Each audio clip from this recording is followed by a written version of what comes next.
বয়স ৮০ ছুঁই ছুঁই, তারপরও প্রতিদিন বাঁকের দুই মাথায় সন্দেশের হাড়ি ঝুলিয়ে এক গ্রাম থেকে অন্য গ্রামে ছুটে চলেন বৃদ্ধ শঙ্কর ঘোষ।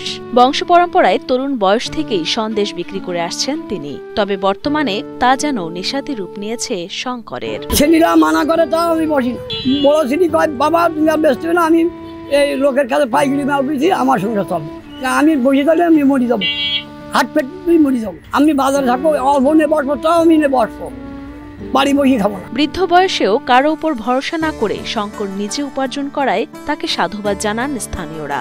সেই সাথে অনেকেই অভিভূত হন বর্তমান যুগেও ফেরি করে সন্দেশ বিক্রির এই পন্থা দেখে।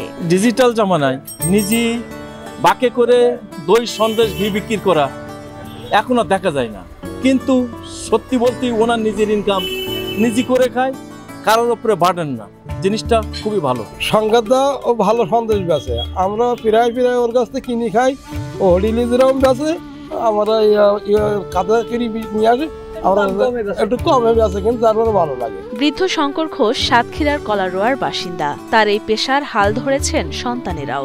একজনের বাড়িতে থেকে সন্দেশ তৈরি করেন, আর অন্যরা বাবার মতোই বিভিন্ন এলাকায় গিয়ে তা বিক্রি করেন। এভাবেই সন্দেশ বিক্রি করেই চলছে তাদের সংসার। আমি এই প্রায় 10-12 বছর ধরে আমি এই ব্যবসা করছি, মানে এই 25 বছর আগের থেকে বাবা দেওয়া আছে, কোনো সময় গোল বেচতো, তার আগে কোনো সময় গজা বুন্দি বেচতো, এখন ওতে তেমন পেশা হইতো না, তাই এখন এই সন্দেশের লাইনই ভালো যাক। আমাদের আমাদের সংসারটা কোনো রকম টুকটাক আমরা চালাই দেয়।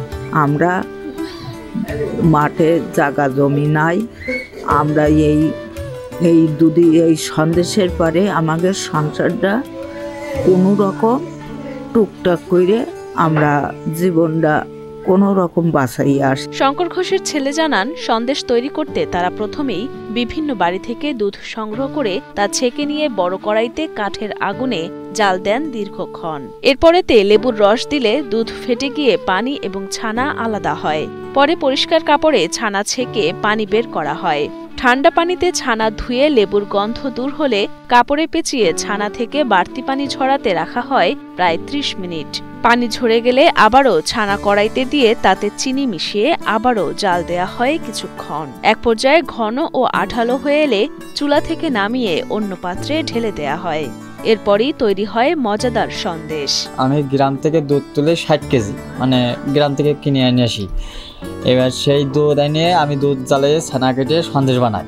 তাতে সন্দেশ হয় 21 কেজি।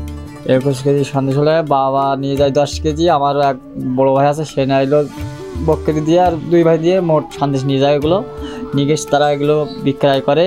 শঙ্কর জানান, 1 কেজি সন্দেশ তৈরিতে খরচ হয় 200 টাকা, যা বাজারে বিক্রি করেন 250 থেকে 300 টাকায়।